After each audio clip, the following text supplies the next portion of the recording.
परम आदरणीय श्री मल्लिकार्जुन खड़गे जी, श्री वेणुगोपाल जी, श्री अधीर रंजन जी, मुकुल वासनिक जी, मंच पर बैठे सारे कांग्रेस के नेतागण, मेरे प्यारे कार्यकर्ता, यूपी के मेरे सारे साथी,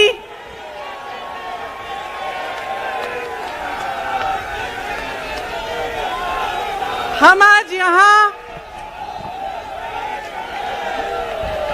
सुनाई दे रहा है?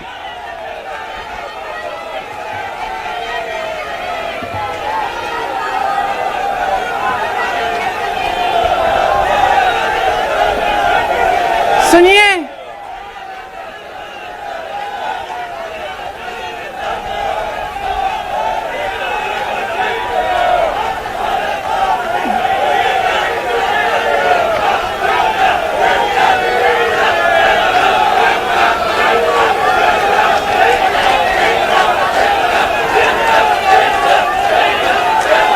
अब बोलूं?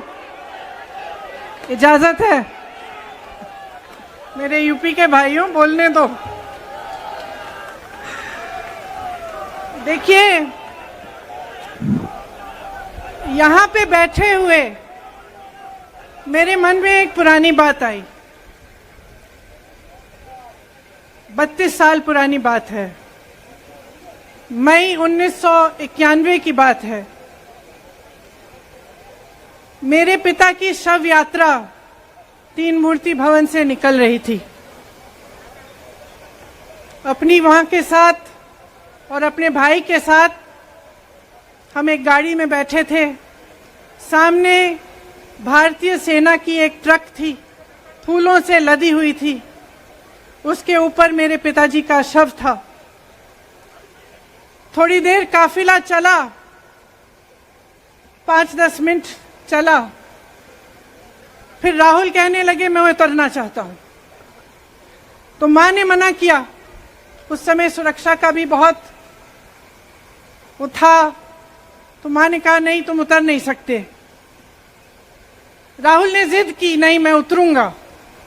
मैंने मां से कहा मां उतरने दो। राहुल गाड़ी से उतरा, उस सेना की ट्रक के पीछे खड़ा होके चलने लगा और तीन मूर्ति से लेके कड़ी धूप में अपने पिता के जनाजे के पीछे पीछे पैदल चलते चलते चलते चलते यहां पहुंचा। इस जगह से कुछ 400-500 गज दूर यहां पर मेरे शहीद पिता के अंतिम संस्कार मेरे भाई ने किए।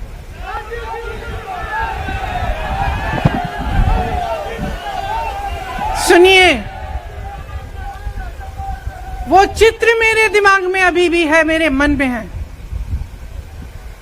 मेरे पिता का शव इस तिरंगे झंडे में लपेटा गया था।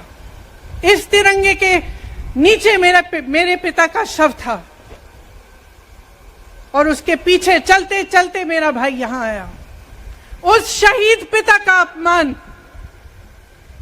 भरी संसद में किया जाता है। उस शहीद के बेटे को आप देशद्रोही कहते हैं, आप मीर जाफर कहते हैं, उसकी आप मां का अपमान करते हैं। आपके मंत्री मेरी मां का अपमान भरी संसद में करते हैं।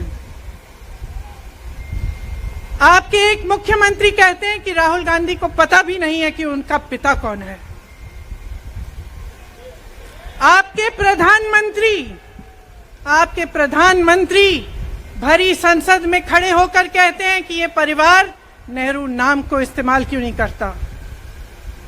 पूरे परिवार का अपमान करते हैं। कश्मीरी पंडित समाज के रिवाज का अपमान करते हैं, जिसके तहत एक बेटा अपने बाप के मरने पर पगड़ी पहनता है, परिवार की परंपरा को आगे बढ़ाता है। लेकिन आप पर कोई मुकदमा नहीं होता, आपको 2 साल की कोई सजा नहीं मिलती, आपको जेल की सजा नहीं मिलती। आपको संसद से कोई बाहर नहीं निकालता, आपको मना नहीं करता कि 8 सालों के लिए आप चुनाव नहीं लड़ सकते। क्यों? मैं पूछना चाहती हूं क्यों? आज तक हम चुप रहे हैं, हमारे परिवार का अपमान करते गए करते गए करते गए। मेरे भाई ने क्या कहा? संसद में वो मोदी जी के पास गए और उनसे गले लगे।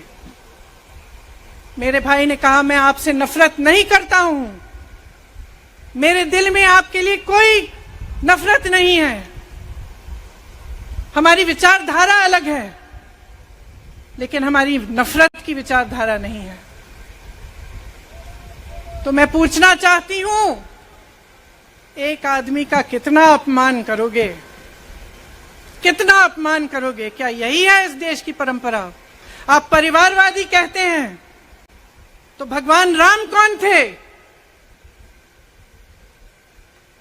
भगवान राम को वनवास में भेजा गया, उन्होंने अपने परिवार, अपनी धरती के प्रति अपना धर्म निभाया। क्या भगवान राम परिवारवादी थे? क्या पांडव परिवारवादी थे कि वो अपने परिवार की संस्कारों के लिए लड़े? और हमें क्या शर्म आनी चाहिए कि हमारे परिवार के सदस्य शहीद हुए इस देश के लिए, कि इस झंडे में उनका खून है, इस धरती में उनका खून है, इस देश के लोकतंत्र को मेरे परिवार के खून ने सींचा है। और जो सोचता है कि हमें अपमानित करके हमें डराएंगे, हमें धमकाएंगे, जो सोचता है कि तमाम एजेंसियों को लगाकर हम पे छापे मारकर हमसे कुछ भी कर ले, हमको हमें डराएंगे, वो गलत सोचते हैं। हम डरने वाले नहीं हैं, हम और मजबूती से लड़ेंगे। हम इस देश के लोकतंत्र के लिए कुछ भी करने के लिए तैयार हैं।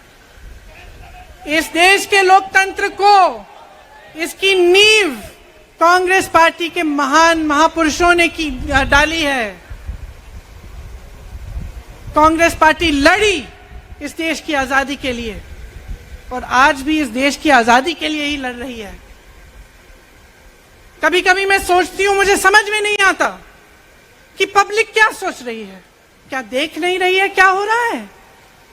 क्या आपको दिख नहीं रहा है कि आपकी सारी संपत्ति लूटी जा रही है, एक आदमी को दी जा रही है, गिने चुने उद्योगपतियों को सब कुछ दिया जा रहा है? किसकी संपत्ति है? ये राहुल गांधी की संपत्ति है, ये आपकी संपत्ति है। ये पीएसयू किसके हैं? किसके लिए बनाए गए? आपके लिए बनाए गए, जो ऐसे एक के बाद एक इनको बेचे जा रहे हैं, दिए जा रहे हैं। इसी से तो आपका रोजगार आता है, छोटे उद्योगों से, छोटे व्यापारियों से आपका रोजगार आता है, किसी बड़े अडानी से नहीं आता। रोजगार नहीं देते, छीनते हैं आपका रोजगार। तो आप समझ क्यों नहीं पा रहे हैं? आप गैस के सिलेंडर के लिए 1000 रुपए दे रहे हैं और यहां आपकी सारी संपत्ति किसी को सौंपी जा रही है। राहुल गांधी जी ने क्या कहा? अरे कौन सा इतना बड़ा जुल्म कर लिया कि आपसे 2 सवाल पूछ लिए, जवाब नहीं दे पाए ना, घबरा गए। और जो अहंकारी होते हैं, तानाशाह होते हैं, क्या करते हैं? जब सवालों का जवाब नहीं दे पाते तो पूरी सत्ता को लेकर जनता को दबाने की कोशिश करते हैं। जो सवाल उठाता है उसको दबाने की कोशिश करते हैं। आपने कभी सोचा है, आंखें खोलिए, आपने कभी सोचा है कि ये पूरी सरकार, ये सारे मंत्री, ये सारे सांसद एक आदमी को बचाने की क्यों इतनी कोशिश कर रहे हैं? इस अडानी में है क्या कि इसको आप सारी संपत्ति दे रहे हो देश की? 20 हजारों करोड़ शेल कंपनियों में इनकी हैं और आप इन पे इंक्वायरी नहीं कर सकते? ये अडानी है कौन कि आप सब उनका नाम उठते ही बौखला जाते हैं और उनको बचाने में लग जाते हैं? देखिए, आप इस देश के देशवासी हैं, ये देश आपका है, ये लड़ाई आपकी है। आज तमाम नौजवान बेरोजगार क्यों हैं? हम इश्तिहार तो देख रहे हैं, होर्डिंग देख रहे हैं, मदर ऑफ डेमोक्रेसी लिखा है, कहते हैं कि हमारी अर्थव्यवस्था बहुत तेजी से आगे बढ़ रही है, तो इतने नौजवान बेरोजगार क्यों हैं? तो जहां जहां हम जाते हैं बेरोजगार नौजवान क्यों दिखते हैं? इतनी महंगाई क्यों है? इतनी महंगाई क्यों है? क्या आप इतने बड़े काम कर सकते हो लेकिन एक गैस सिलेंडर का दाम कम नहीं कर सकते? आप छोटे व्यापारियों की मदद नहीं कर सकते? आप रोजगार नहीं बनवा सकते? तो फिर आपकी सरकार किस काम की है? लोगों को दबाने के लिए है या अडानी जी को आगे बढ़ाने के लिए है? तो आज ये समय आ गया है कि हमें गंभीरता से सोचना पड़ेगा। ये सरकार पूरी कोशिश करती है कि आपका ध्यान भटकाया जाए। अब आप सोचिए, कन्याकुमारी से कश्मीर तक एक आदमी चला, उसके साथ लाखों लोग चले, क्या पैगाम लेके चला? किस लिए चला? उसके दिल में क्या भावना थी कि लाखों लोग देश भर से उससे जुड़ के चले? समता, एकता की भावना थी। आज आपके सारी मीडिया, आपके सारे मंत्री, आपके सारे सांसद, आपके सारे कार्यकर्ता कह रहे हैं कि राहुल जी ने विदेश जाकर देश का अपमान किया, राहुल जी ने एक वर्ग का अपमान किया। क्या एक आदमी जो कन्याकुमारी से लेकर 5000 किलोमीटर कश्मीर तक चल के ये रोज रोज कहता है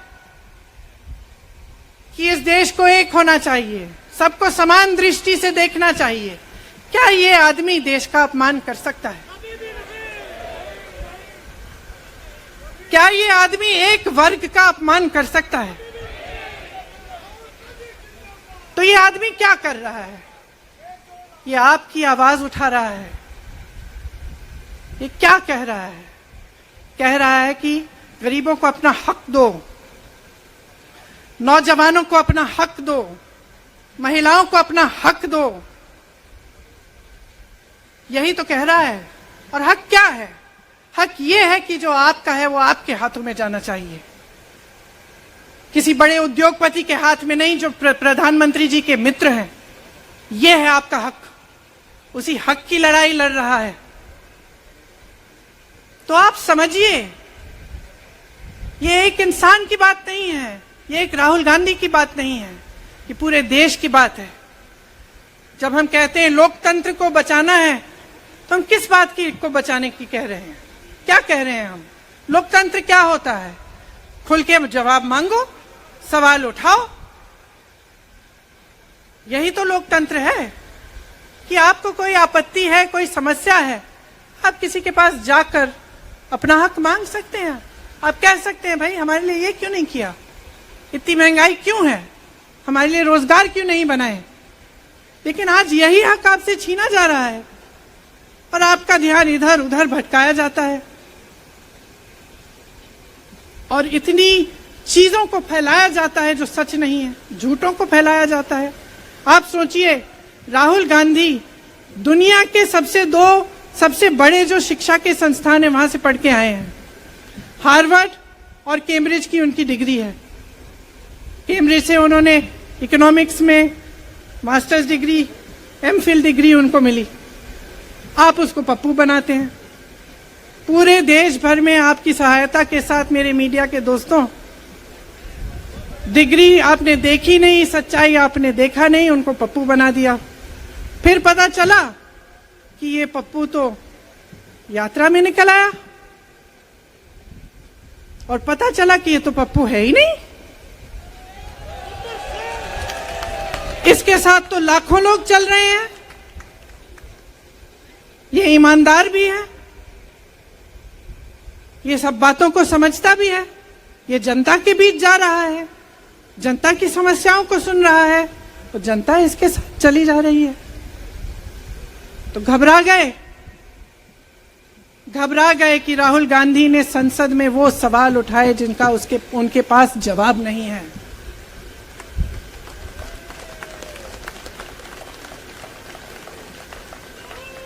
क्या किया सुन लीजिए।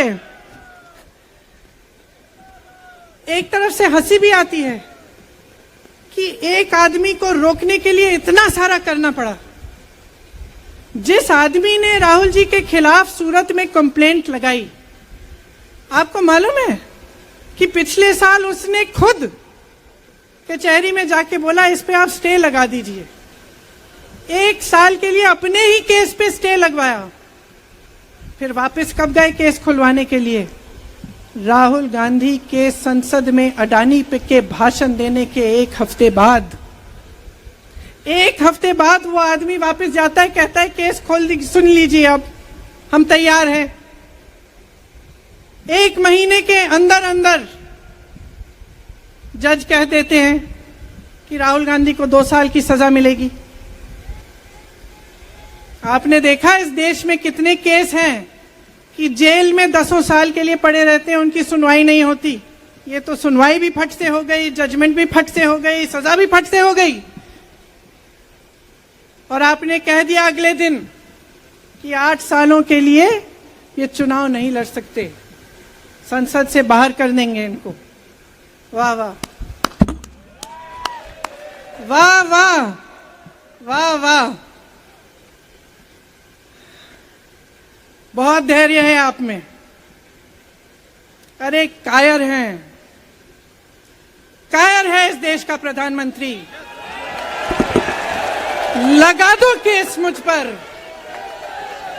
लगा दो केस मुझ पर, जेल ले जाओ मुझे भी, लेकिन सच्चाई ये है कि इस देश का प्रधानमंत्री कायर है।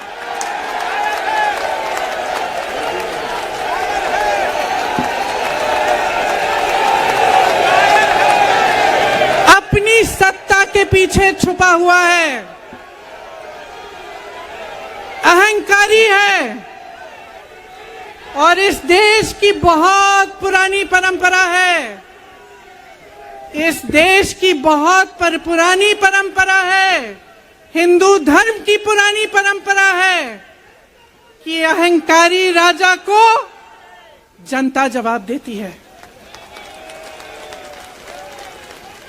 और इस देश की बहुत पुरानी परंपरा है कि अहंकारी राजा को ये देश पहचानता है।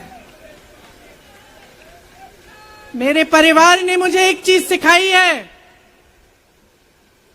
कि ये देश दिल से बोलता है और दिल से सुनता है। ये देश सच्चाई को पहचानता है। और मैं जानती हूं कि आज वो दिन है जब से सारा कुछ बदलने लगेगा।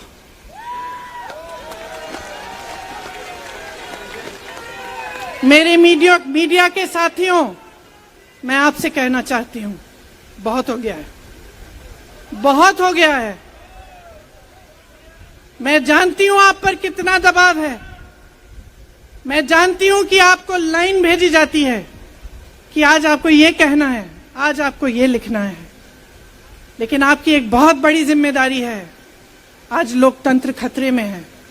अगर सरकार सवाल उठाने वाले को 8 सालों के लिए संसद से निकाल सकती है, अगर कह सकती है कि तुम्हें चुनाव लड़ने की ही इजाजत नहीं है, तो बहुत गड़बड़ है, बहुत गलत हो रहा है। और ये लोकतंत्र के लिए ठीक नहीं है, ये इस देश के लिए ठीक नहीं है। जब आप पत्रकार बने, शुरू में जब आप काम के लिए आए, तो आपके दिल में भी ये होगी बात कि देश के लिए मैं सच्चाई बोलूंगा, मैं सच्चाई बोलूंगी। आज आप बोल नहीं पा रहे हैं, हिम्मत करिए, खड़े हो जाइए आप भी। और जैसे खड़गे जी ने कहा कि तमाम पार्टियों ने आज अपनी आवाज उठाई है, उनका हम सब धन्यवाद देते हैं। और हम सबको एक होना पड़ेगा। इसलिए होना पड़ेगा क्योंकि आज ये देश खतरे में है। आज इस देश की सारी संपत्ति एक आदमी को सौंपी जा रही है, और उस आदमी को बचाने के लिए पूरी सरकार खड़ी हो जाती है। बहुत गलत हो रहा है। अगर आज मेरे भाइयों और बहनों आप इसको पहचान नहीं पाएंगे तो इस देश को बहुत खतरे में डाल देंगे। इसीलिए यहां खड़े हुए महात्मा गांधी जी की समाधि के कुछ ही गज दूर खड़े हुए मैं आपको याद दिलाती हूं कि कितनों ने इस देश के लिए अपना खून बहाया है, कितनों ने इस देश की धरती, इस देश की आजादी के लिए अपना खून बहाया है। ये अफसर हैं यहां तैनात खड़े हैं, इसी तरह से इनके भाई सरहद पे खड़े होते हैं हमारे लिए, आज भी अपना खून बहा रहे हैं। क्या इसके लिए? क्या अडानी जी के लिए? कि अपने देश के किसान के लिए, अपने देश के गरीब के लिए, अपने देश के छोटे व्यापारियों के लिए, महिलाओं के लिए, अपने बच्चों के भविष्य के लिए हम सब अपनी जान देने के लिए तैयार हैं। तो मैं आपसे आग्रह करती हूं मेरे देशवासियों, आंखें खोल लो, समय आ गया है, डरो मत। राहुल गांधी के शब्दों में डरो मत, इनका सामना करने का समय आ गया है। एकजुट हो जाओ, सामना करो, इस देश की सच्चाई को उभारो, इस देश की एकता को बनाए रखो और इस देश को आगे बढ़ाओ। जय हिंद, जय हिंद, जय हिंद।